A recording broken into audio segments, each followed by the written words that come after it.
करके। जी हां, तेज की टक्कर आपका फैसला में आज बात करने वाले हैं मध्य प्रदेश की, जहां पर नए सरकार के गठन को लेकर के भोपाल से लेकर के दिल्ली तक हलचल देखी जा रही है। और आज चर्चा इसी मसले पर, और सवाल यह कि मध्य प्रदेश में नई सरकार का गठन कब, सवाल यह भी कि मुख्यमंत्री के नाम का औपचारिक ऐलान कब होगा, और इस बार क्या डिप्टी सीएम का फॉर्मूला भी दिखाई दे सकता है। सवाल यह भी कि नई सरकार में क्या सोशल इंजीनियरिंग की भी छाप दिखाई देगी, और सवाल यह भी कि 23 के जो 2023 के नतीजे आए हैं उसके बाद 2024 की तैयारी में जुट गई है बीजेपी, और इसको लेकर के क्या है रणनीति, इसी पर जरा हम बातचीत करेंगे। और बातचीत के बाद बातचीत के लिए खास मेहमानों का एक पैनल भी जुड़ेगा, लेकिन सबसे पहले इसी से जुड़ी एक रिपोर्ट आपको दिखाते हैं, फिर उसके बाद इसी पर चर्चा की शुरुआत।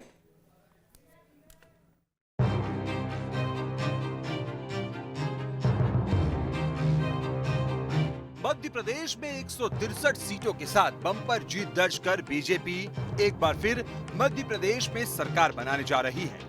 भोपाल से लेकर दिल्ली तक नई सरकार के गठन को लेकर कवायद तेज है। उधर एक तरफ जहां प्रहलाद पटेल और नरेंद्र सिंह तोमर जैसे दिग्गज दिल्ली में सक्रिय दिख रहे हैं, तो वहीं मध्य प्रदेश में सीएम शिवराज भी एक्टिव हैं। सीएम लगातार जनता के बीच जा रहे हैं।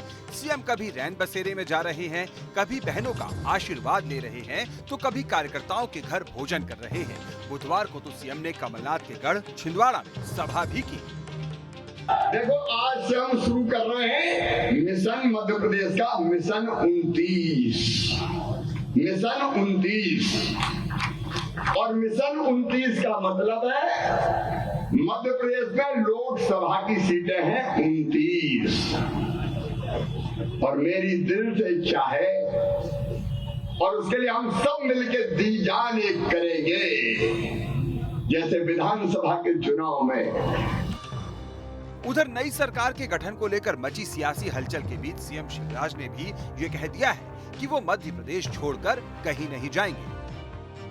छिंदवाड़ा के माध्यम से मैं पूरे मध्य प्रदेश के भाई बहनों और भांजे भांजियों से करता हूं कि जब तक सांस चलेगी मैं आपकी सेवा में लगा रहूंगा। मैं आपको छोड़ के आपकी सेवा में लगा रहूंगा, क्योंकि जनता ही अपनी भगवान है। नहीं छोड़ सकते छिंदवाड़ा वालों को। इस बीच मध्य प्रदेश में विधानसभा चुनाव लड़ने वाले 7 सांसदों में जो 5 सांसद विधानसभा चुनाव जीते हैं, उन्होंने अब लोकसभा की सदस्यता से इस्तीफा दे दिया है। इस्तीफा देने वालों में मुरैना से सांसद नरेंद्र सिंह तोमर है, जो दिमनी से चुनाव जीते हैं। इसी तरह दमोह सांसद प्रहलाद सिंह पटेल हैं, जो नरसिंहपुर से विधानसभा चुनाव जीते हैं। वहीं जबलपुर से सांसद राकेश सिंह ने भी इस्तीफा दे दिया है। राकेश सिंह जबलपुर पश्चिम से चुनाव जीते हैं। नर्मदापुरम सांसद राव उदय प्रताप सिंह ने भी इस्तीफा दे दिया है। राव उदय प्रताप इस बार गाडरवारा से चुनाव जीते हैं। इसी तरह सीधी से सांसद रीति पाठक ने भी इस्तीफा दे दिया है। रीति पाठक सीधी विधानसभा सीट से विधायक चुन ली गयी है। तो 2 केंद्रीय मंत्रियों समेत 5 सांसदों के लोकसभा से इस्तीफा देने के साथ ही ये साफ हो गया है कि अब प्रहलाद पटेल, नरेंद्र सिंह तोमर समेत 5 सांसद मध्य प्रदेश में बनने वाली नई सरकार में अहम किरदार होंगे। मध्य प्रदेश में विधानसभा चुनाव के बाद अगले 6 महीने में देश में लोकसभा चुनाव भी होने हैं। ऐसे में मुमकिन है कि एमपी में नई सरकार के गठन में सोशल इंजीनियरिंग समेत उन तमाम समीकरणों को ध्यान में रखा जाए, जिससे कि एमपी की 29 लोकसभा सीटों को बीजेपी क्लीन स्वीप कर सके। Team news state. तो चर्चाओं का बाजार गर्म है और अटकलों का बाजार गर्म है, और इन सब के बीच भोपाल से लेकर के दिल्ली तक आना जाना भी कई नेताओं का लगा है, और वहां पर मंथन का भी दौर देखने को मिल रहा है। जरा हम बातचीत करते हैं और जरा समझने की कोशिश करते हैं कि आखिर क्या पैरामीटर्स हो सकते हैं मुख्यमंत्री के चेहरे को चुनने के पीछे, और ये भी समझने की कोशिश करते हैं कि इस पर ऐलान कब होगा, और क्या जो थोड़ी बहुत देर हो रही है इसके पीछे लोकसभा इलेक्शन है। हमारे साथ बातचीत के लिए खास मेहमानों का एक पैनल जुड़ गया, उनसे आपका तारुफ करा दे। 3 खास मेहमान हैं मेरे साथ। बीजेपी की तरफ से पक्ष रखने के लिए मेरे साथ प्रवक्ता राजपाल सिंह सिसोदिया मौजूद है। राजपाल जी, बहुत स्वागत है आपका। इसके अलावा कांग्रेस की तरफ से पक्ष रखने के लिए कांग्रेस के एमपी कांग्रेस के महासचिव हैं पवन कुमार पटेल जी, वो मौजूद है। पवन कुमार जी, आपका बहुत स्वागत है। इसके अलावा मेरे साथ वरिष्ठ पत्रकार और राजनीतिक विश्लेषक हैं जयंत वर्मा जी, वो जुड़ चुके हैं। जयंत सर, आपका भी बहुत बहुत स्वागत है। जयंत सर, मैं आपके ही पास सबसे पहले आना चाह रहा हूं कि आप क्या देख रहे हैं इसके पीछे, क्योंकि गुणा गणित हो रहा है, मंथन चल रहा है, और हम देख रहे हैं, अगर 3 राज्य देख लें हिंदी बेल्ट की, राजस्थान, छत्तीसगढ़ और मध्य प्रदेश, तो 65 लोकसभा की सीटें भी आती हैं। सोशल इंजीनियरिंग की बात हो रही है, लेकिन क्या इसके पीछे एक और भी गणित बैठाया जा रहा है कि जो सीएम, जो चेहरा अपने राज्य की सभी लोकसभा सीट जिताने का दम रखता है, उसे ही मौका दिया जाएगा? आपका एनालिसिस क्या है सर, और देर होने के पीछे वजह क्या?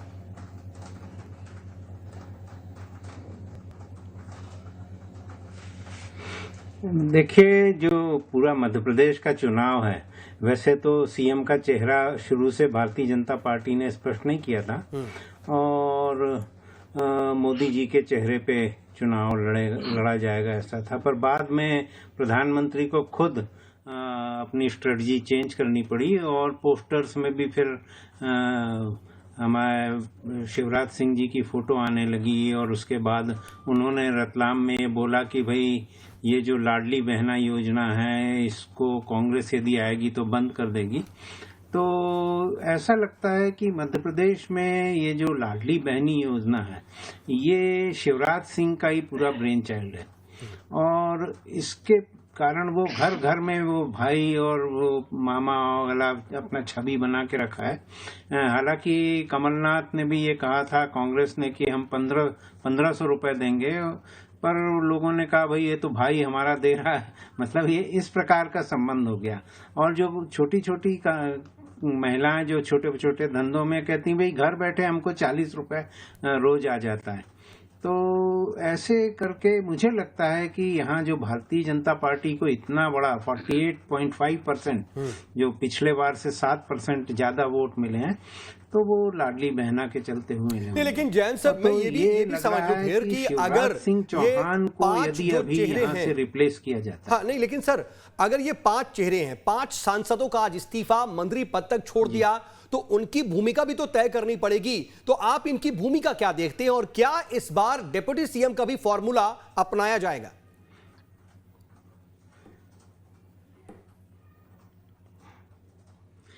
देखिए, शिवराज सिंह चौहान का कोई रिप्लेसमेंट नहीं है अभी लोकसभा चुनाव की दृष्टि से यदि हम देखें। ठीक है, क्योंकि और वो तो दिल्ली जा भी नहीं रहे हैं, वो अपना छिंदवाड़ा जा रहे हैं और वहां पे वो कह रहे हैं कि भाई यही एक सीट थी जो बची थी, 28 सीट तो बीजेपी के पास है, तो हम तो 29 कमल का माला पहनाएंगे मोदी जी को।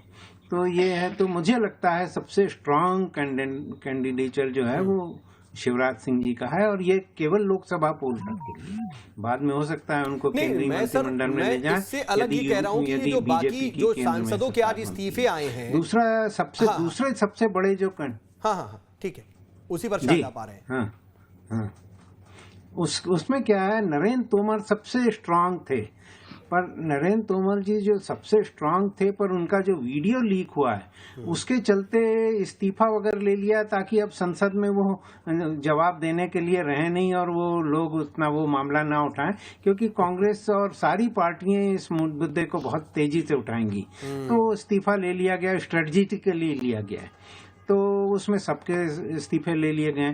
तो मुझे लगता है कि वो तो अब सीएम की रेस से भी चले गए हैं और वो न तो केंद्रीय मंत्री रह गए हैं। तो ऐसा लगता है कि अब सबसे स्ट्रांग यदि कोई हैं जो केंद्रीय सांसद में, वो है प्रहलाद पटेल जी, उनको डिप्टी सीएम बनाया जा सकता है, ऐसा लगता है। और बाकी राकेश सिंह जी हैं और राव प्रताप सिंह जी, ये लोग तो राज्य के मंत्रिमंडल में आ जाएंगे। लेकिन सर इन 7 सांसदों से अलग भी मैं जल्दी से आपसे इसका भी रिएक्शन ले लूं कि कैलाश विजयवर्गीय का भी नाम बहुत ज्यादा चर्चाओं में है और हमने देखा कि अभी तक कम से कम कोई वो जो ग्रीट एंड मीट की बात होती ना, एक औपचारिक मुलाकात मुख्यमंत्री शिवराज सिंह चौहान से, वो भी ऐसी तस्वीर आई नहीं है। तो आप कैलाश विजयवर्गीय की क्या भूमिका, और ज्योतिरादित्य सिंधिया को भी एक बड़ा फैक्टर माना जा रहा है, बहुत ज्यादा उन्होंने मेहनत भी की है, तो इन दोनों नेताओं का क्या फैक्टर, जल्दी से ये भी समझ लूं आपसे। जी देखिए, ज्योतिरादित्य सिंधिया के जितने भी कैंडिडेट थे उनमें 13 को टिकट दी गई थी अब की बार और उसमें 7 हार गए। 7 हारे, 6। तो मुझे नहीं लगता कि अब वो चीफ मिनिस्टर के लिए अब वो, क्योंकि उनका अपना उतना फॉलोइंग नहीं है, ठीक है। और वो खुद भी लोकसभा चुनाव हार चुके हैं एक बार, तो मुझे लगता है कि वो तो नहीं, उनको चर्चा नहीं करेंगे उनके बारे में। तो यही है अब। कैलाश और विजयवर्गीय, एक बात जो दूसरी है वो ये है कि बाकी जो सांसद हैं वो सांसदों को, ठीक, हाँ, कैलाश विजयवर्गीय का यह है कि उनकी शुरू से शिवराज सिंह से पटती नहीं रही है, और वो उमा भारती खेमे के रहे हैं शुरू से।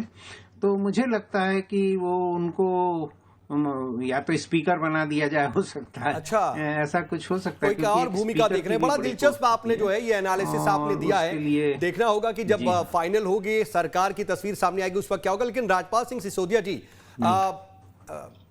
बड़ी खुशी की बात थी, आप लोग तो लगातार देखिए उसके बाद जश्न मना रहे हैं, और अभी तक भी वो जश्न मिलने मिलाने आतिशबाजी का सिलसिला चल रहा है, मुंह मीठा का सिलसिला चल रहा है। लेकिन राज्य की सरकार का जो शेप है वो कैसा होगा, मुख्यमंत्री को लेकर के कुछ पशोपेश है क्या, या इतनी लीडरशिप आ गई कि अभी क्लियर नहीं हो पा रहा, या फिर मुख्यमंत्री शिवराज सिंह चौहान ही अब आगे भी कमान संभालते रहेंगे? कुछ तो क्लियर होगा अभी तक।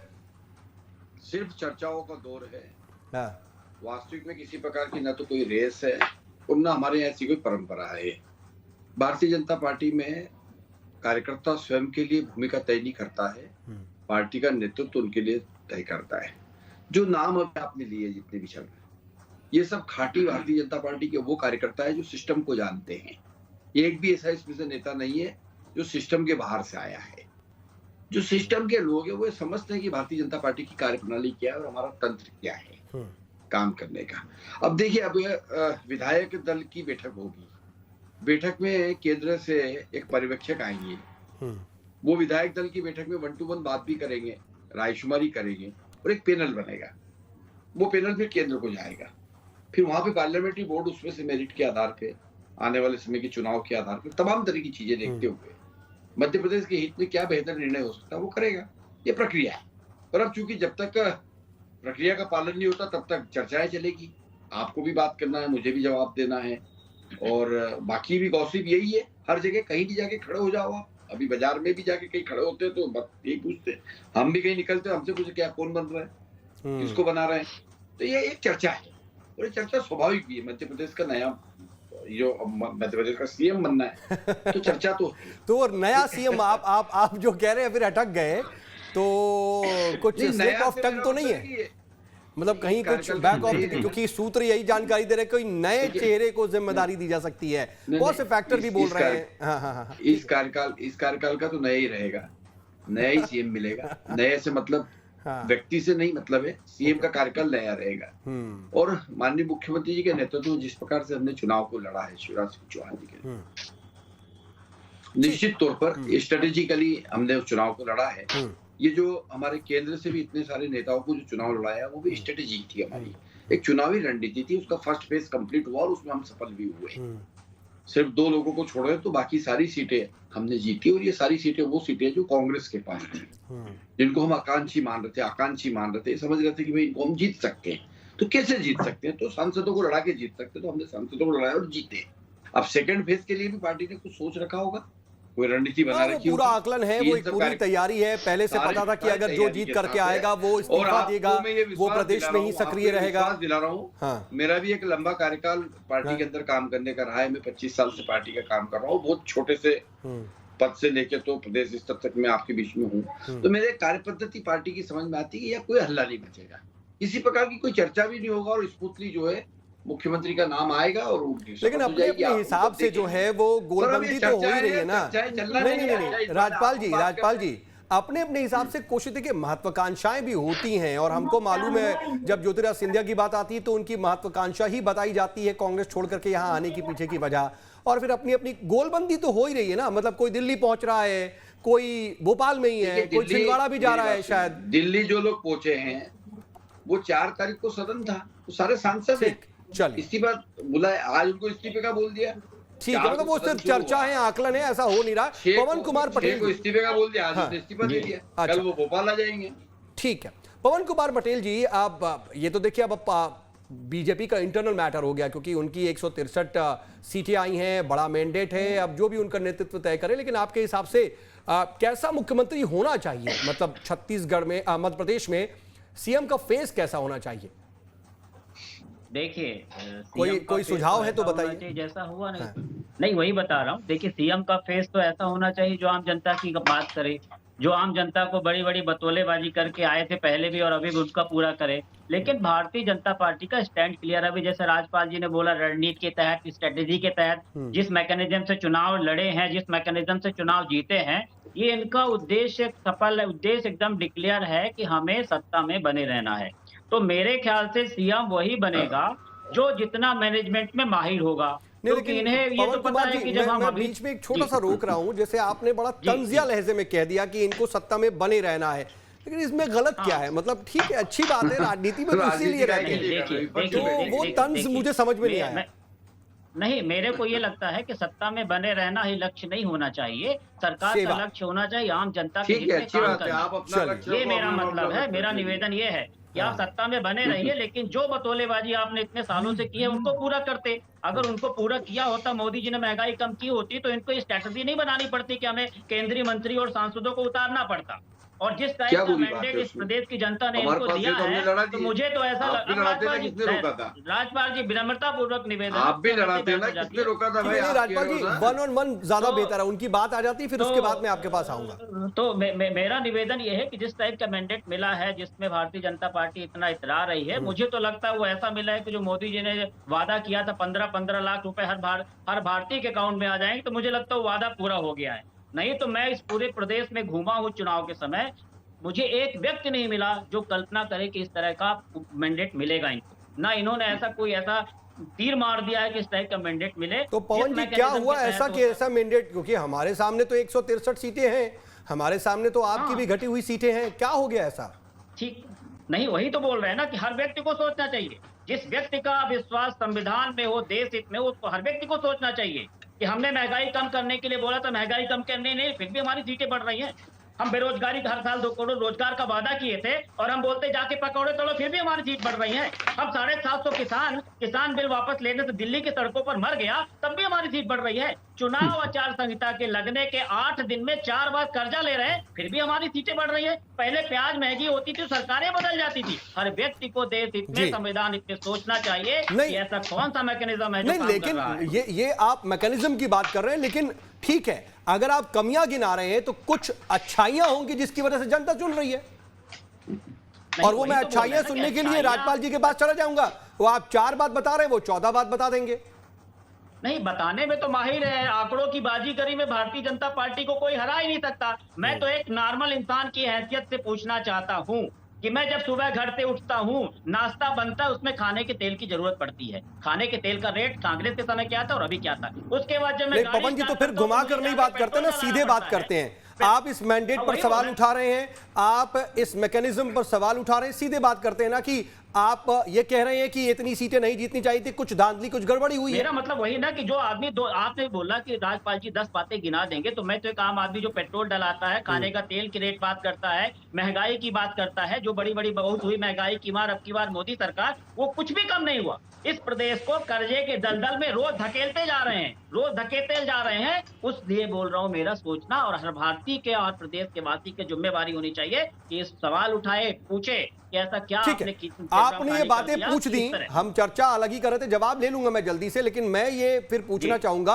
क्योंकि उसके बाद मैं इस पॉइंट पर नहीं आऊंगा आपके पास, इसीलिए मैं पूछ रहा हूं कि आप इस तरह से कह रहे हैं तो कई लोग ये भी कहते हैं कि असल में कांग्रेस अपनी हार जो है वो पचा नहीं पाई और एक तरह से खींच निकाल रही है, क्योंकि आपको इंट्रोस्पेक्शन करना या आत्ममंथन, चिंतन करना चाहिए कि कहां कमी रह गई, बल्कि आप इस पर देखिए आत्मचिंतन और मंथन की बात हो चुकी। हमारी जो विधायक दल की बैठक हुई थी, जो पूरे प्रत्याशी आए हुए थे, उसी में कहा गया था, मैंने अपने कई डिबेट में बोला कि हमारे अंदर अगर कोई कमी रह गई होगी, संगठनात्मक कमी रह होगी, अगर किसी के टिकट हमने गलत बांटा होगा, वो उसका विषय हमारा विचार चिंतन करके उसको हम ठीक करने का प्रयास करेंगे। अच्छा, जल्दी से, ठीक है, फिर मैं उसी सीएम फेस और तमाम चीजों पर आ जाता हूं जल्दी से। मुझे बस इतना बता दीजिए कि क्या आपको लगता है कि मुख्यमंत्री शिवराज सिंह चौहान जी को ही बनाना चाहिए या फिर कोई नया चेहरा आना चाहिए, या फिर जो इनडायरेक्ट तो उन्हीं के नेतृत्व में चुनाव लड़ा गया है, लेकिन जो बाकी इनके बड़े नेता जो लड़ करके आए हैं वो उनको बनने ही नहीं देंगे। तो ये हालांकि पार्टी का अंदर का मामला है, लेकिन कोई ऐसा सीएम बनना चाहिए जो जनता को वादे किए तो उन वादों को पूरा करना चाहिए। जिसके चेहरे पर आए हैं वो अंदर बनने नहीं देंगे, खींचतान का इशारा कर रहे हैं।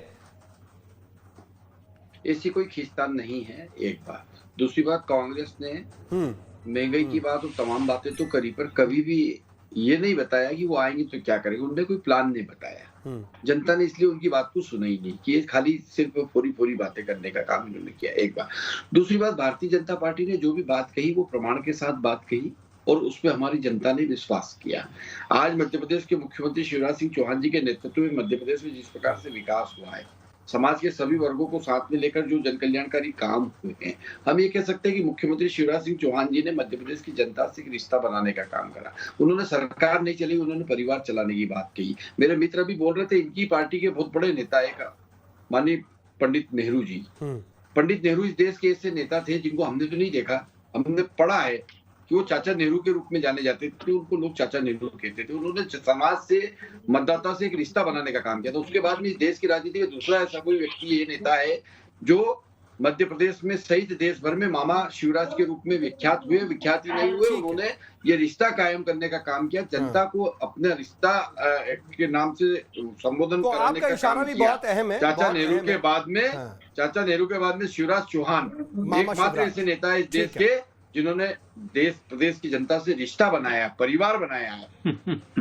तो आपका भी इशारा क्लियर मिल रहा है, बताने की जरूरत नहीं है। लेकिन जयंत वर्मा सर, ये आपने भी बात कही थी, राजपाल सिंह सिसोदिया जी भी कह रहे हैं और पवन कुमार पटेल जी भी कह रहे हैं कि उन्हीं के चेहरे पर बना गया लेकिन बनाया नहीं जाएगा। लेकिन मैं एक समझना चाह रहा हूं, आखिरी आपसे फाइनल कमेंट ले रहा हूं कि कई फैक्टर हैं। महिला वोटरों की बढ़ती ताकत इस बीच देखने को मिली है, क्या उस पर तवज्जो दी जाएगी? आदिवासी वोट बैंक जो है वो बीजेपी की तरफ कितना ज्यादा इंटैक्ट हो रहा है, क्या उसको तवज्जो दी जाएगी? 2024 के इलेक्शन में कौन डिजायर्ड कैंडिडेट स्ट्रेंथ रखता है या फिर अभी मौजूदा स्ट्रेंथ जिसकी है, वो सब ये फैक्टर्स भी रखे जाएंगे क्या? या जो आप मध्य प्रदेश में कह रहे हैं उस चेहरे के आगे सारे फैक्टर्स बेकार होंगे?